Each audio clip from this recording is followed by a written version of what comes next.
is up, y'all? Welcome back to another video with your girl BreAVibe, and today I'm doing something different. I know I have a lot of new people coming in, so I want to open up a little bit, tell you guys more about myself. As y'all see by the title, it's kind of like a serious story time that we're going to be doing today.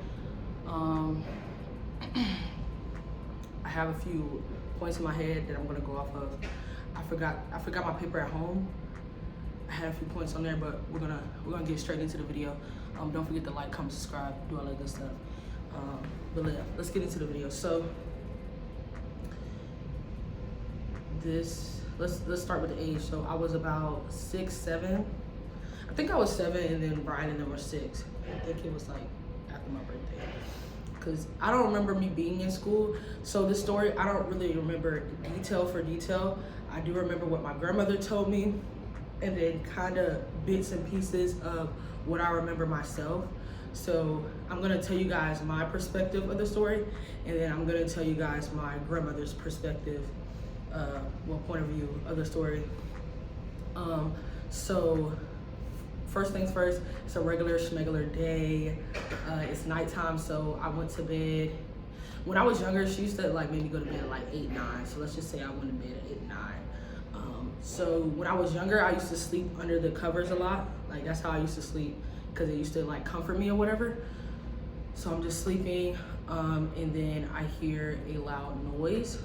I figure it's my grandmother. You know, 6 or 7 at that age, you don't really know what's going. You don't know what sounds are really. They're not really paying attention to things because you think you are safe in your home. So in my room, let me just give you a picture of my room. In my room, it is, just imagine 4 walls.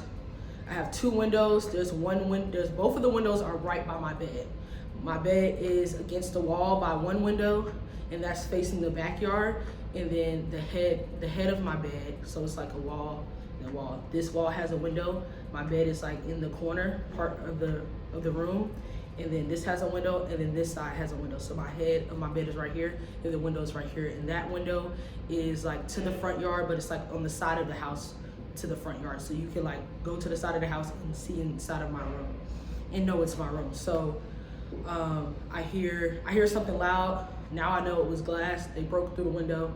So all I heard was something loud. So break through the window. They come in the window. The person comes in the window, and then all I hear, so I'm under, mind you, I'm under the covers, and I'm kind of like half asleep but like awake, so I hear stuff, but I'm not paying attention because I'm thinking it's my grandmother. I'm not looking to call her or looking to get up out of the cover, because mind you, I'm a kid. Like, I'm not thinking of other things. Now, if I was like, I'm gonna be honest with you, I was like 12 or 13, maybe I probably would have got from under the cover and seen what was going on, but I'm just a kid, so I'm not looking at that. Also, I was, like I told you, my head of the bed is here, and then the side of the bed, like I'm in the corner. I'm at the end of the bed sleeping. So I used to sleep at the end of the bed a lot when I was younger, but I'm at the end of the bed and the head of the bed right here. That's important because of what's about to happen. So they come through the window, and then all I hear is a lot of like moving, wrestling. And mind you, I'm under the cover, and all I hear is like the closet door open. Our closet door was like a sliding door, kind of like slid and open. I don't know how to, but yeah, you could slide it. So it was very loud, so you could hear it. So they opened up both closet doors, and then all I hear is like stuff being thrown out, and like somebody's going through something. And then at that moment, I knew it wasn't my grandmother, because first of all, it's nighttime. She just tucked me into bed. Like, not just took me into bed, but she tucked me into bed. And if she needed anything, she probably would have already got it, or she would have waited till the next morning to get it. Like, and if it was something serious going on to where like she needed to be doing a lot and a lot move, like just a lot in general, she would have told me. Like, she would have woke me up, and like I would have been up watching her do it, you know? So it was a lot going on, and then at that moment I knew it wasn't my grandmother. So in my head, this is what I'm remembering, because like, yeah, in my head, all I could think of was just like stay under the cover. So that's all I was doing, is staying under the cover. And I'm just like, this is me under the cover, because I'm like this. So I got glasses on. At the time I didn't have glasses. So I'm like under the cover like this. I have the cover in my hand like this, and I'm just like curled up into a ball. and all I hear is like, I hear a lot of noise. So all I hear is noise, but I'm scared. So I'm just like this, cause I know it's not my grandmother. So I hear a lot of noise, a lot of noise, a lot of noise. And then I feel something heavy on top of me. And I didn't know what was going on. Mind you, I'm doing this. And I just feel like something pushing down on me, like really, really heavy, to the point of like, it's like trying to crush me. So the loud noise, like as that's happening, like the noise gets louder and louder and louder and louder. And then the feeling of something heavy just lifts. Like, it's just like the feeling goes away. So I'm just still under the cover. Like at this point, I'm so quiet. As whoever it was pushing down on me, I'm like quiet the whole time. I was holding my breath. I was just quiet. So all I hear is like a big noise, and it's like a whoosh. So my grandmother, she like pulls back the cover, and like she's like checking me. She's like, "Oh, are you okay? Are you okay?" I remember that part where she's like, "Are you okay?" She grabs the cover and she like wraps me in the cover, and she picks me up. Not really picks me up, but she like picks me up out of the bed, and then like we walk to the living room, and then like I'm on the couch. And then I'm on the couch for a while. I wasn't looking at the room. I didn't look at the room, but I was on the couch for a while, and then I hear her yelling. She's calling people, and she's yelling, and she's like very like upset. Of course, as she should be. She's very upset. And then the police come, and then they come in the house, and I'm just wrapped up in the cover. I'm wrapped up in the cover, waiting. Just sitting there waiting for my grandmother to come back, because I think she stepped outside to talk to them. Mind you, it's nighttime as this is happening. She stepped outside to talk to them.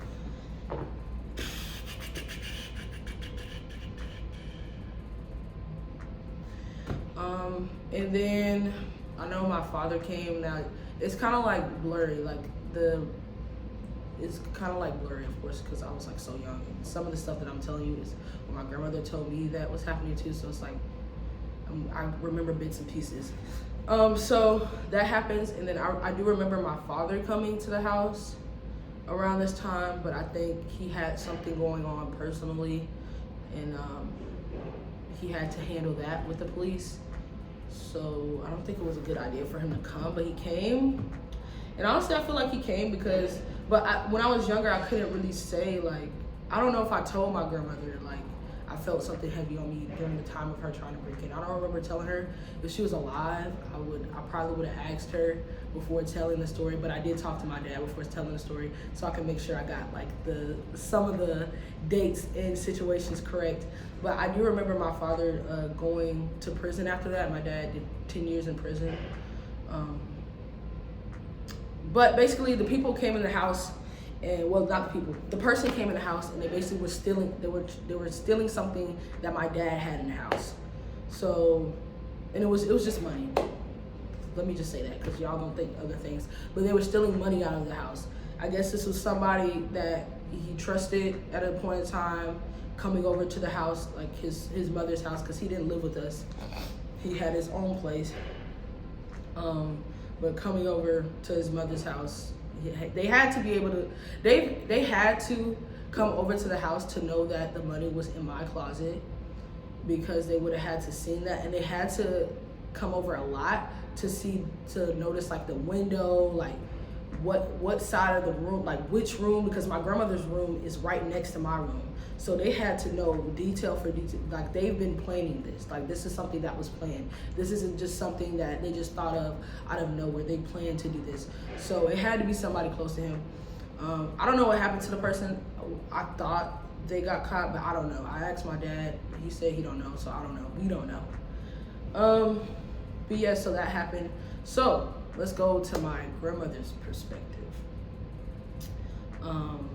So she said that she was sleeping, and then she heard glass break. So then it like made her jump up. My grandmother is a light sleeper, so it made her jump up. She said she heard something at the door, at my door.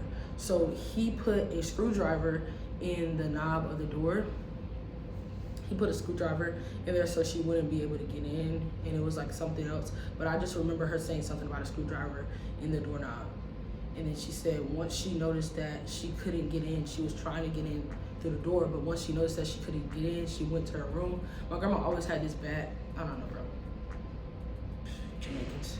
My grandmother had this bat, so she went to her room, she grabbed the bat, and she started swinging. Now, at the time, I don't know how old my grandmother was. She had to be like in her 50s, right? Yeah, she had to be in her 50s because she wasn't. Yeah, she had to be like in her 50s, swinging the bat. Boom, boom, boom. So that's the loud noise that I'm hearing. So she was swinging, and then eventually she got in because she like swung it like that. She's swinging at the doorknob. She swung at the door. She said she was swinging at the door, but then she started swinging at the doorknob to like get it off, to like break the doorknob off. And so once she got in, the person already left by the time she got in the door. And she said it was like glass all over the floor, like my side of the bed. Like, of course, because I told you the head of the bed is by the window. It was like a whole bunch of glass right there. And then she said she just picked me up. She noticed that the closet was open. She noticed, she was just looking around the room to see what was going on. She made sure I was okay, like I wasn't hurt or anything. I'm just happy to be alive, honestly. And then she like took me out, and then I think she called my dad first. I think that's what she said. She called my dad first to let him know. Then she called the police. I do remember her yelling at my dad, like a lot for 2 days straight. Like yelling at him. Because like, if you guys think about it, like somebody just broke into his mother's house. On top of breaking into his mother's house, almost hurt his child. And this is somebody that he trusted and that he was okay with bringing around his family. I would be mad too if I was the mother. I would be very angry. Cause like my grandbaby was almost gone. I was almost gone. Like it could have went like so, like way worse. Like it really could have went way worse. Cause like what if they would have broke into my room and they couldn't find the money?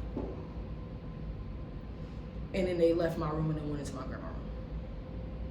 My grandma's old.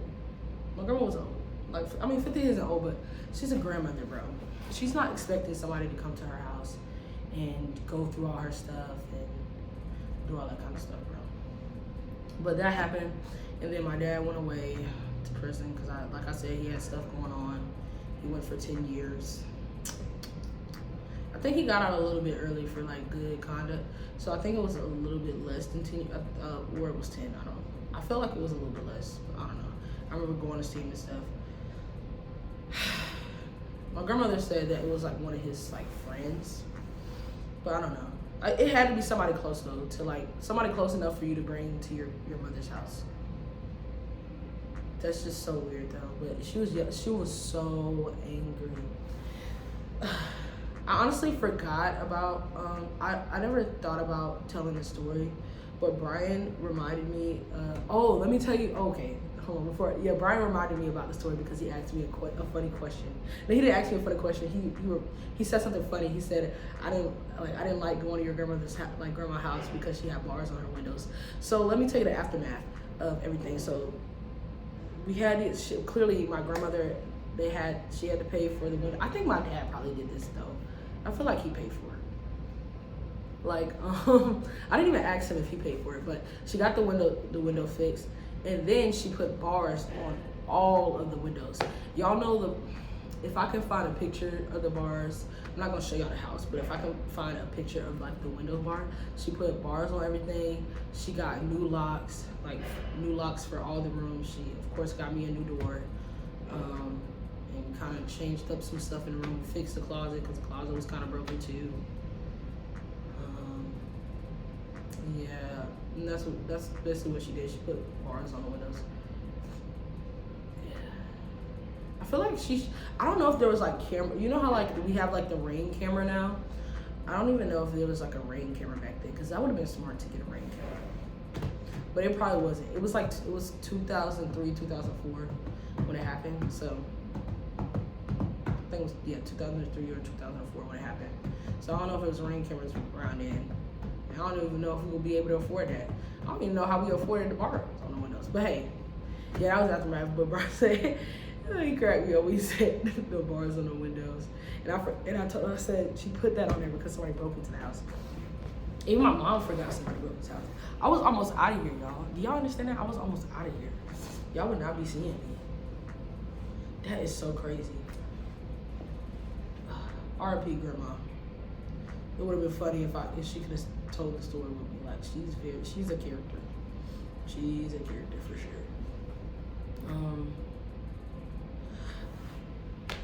Yeah, I'm gonna stop thinking about that. But I appreciate you guys for watching the video. I want to do more story times because I have like a lot of stories. And the story times is kind of tell you a little bit more about me, my life, and what I went through. I didn't go through a lot as a kid. Like I kind of low key like I live with my. Okay, let me explain this to y'all real quick also, because I know people are wondering this. It's who has the same dad. So me, Brian, and Javaris have the same dad. Russell has a different dad, and Tina has a different dad. We all have the same mother.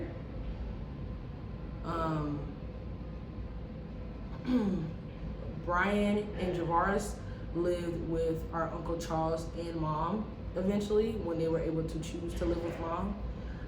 When I was able to choose to live with Mom or my grandmother, I chose to live with my grandmother, and that's because I have been with my grandmother since I was 8-9 months, okay? So all I knew was grandmother. Brian and Javaris was with Mom their whole time until we all got separated. So that's why I chose to live with my grandmother. But I did go hang out over there when I was like, when I grew up a little bit and could understand, like my grandmother could talk to me and tell me like, okay, this is what happened, this is what's going on. She asked me if I wanted to go over there, and I said yeah, because my mom, through the whole time, my mom did come over and see me. So don't just think I was at my grandma's house and my mom never came over. My mom came over and saw me. I went to go see my dad. During this time, my dad is in prison, like I just said, 10 years, hello. But my mom did come over. She never missed a holiday. She never missed a birthday. And even family members, like, I don't remember their name because I was young, but I remember like older lady and an older man came over and they gave me gifts and stuff. They were part of my family. I don't remember their name. My mom, I should have asked my mom before I said so. But yes, so I chose to live with my grandmother, but I did go to my mom. I went to my mom's on the weekends and during the summer. So I did 2 summers over there. 2 or 3 summers over there. I think I did my last summer when I was 15 over there. And then I did go over the weekends. If I got in trouble, then I couldn't go over there because I got in trouble. Yeah, that's kind of how it went. And then Brian and Javaris was always over there. Tina lived with somebody else also. And Russell lived with my mom because Russell is the oldest child. I'm the second oldest. Then there goes Brian and Javaris, and then it's Tina. Had to clear that up real quick because I know people kept asking questions, like, because I go live on TikTok. Well, we all go live on TikTok, but they would ask like, oh, are you a sister? Is she a sister? How many sisters? How many siblings? Then I kind of want to explain it to y'all because my mom also told me like they don't know, like, so you can't get mad at people because they don't know because you didn't tell them. So now y'all know. I lived with my grandmother, hung out with my mom, and then during the summer and on the weekends, Tina hung out with us when she wanted to, because she had a choice. Everybody had a choice to go over there. And if you said yes, you came over. If you said no, you just didn't come over. So sometimes Tina came over, and sometimes she didn't. Sometimes I came over, sometimes I didn't. But I did go every summer because the summertime was lit. Like, we used to do so much over there. Like, I loved the hood. Like, it was so fun. They used to do like block parties, and it was really fun.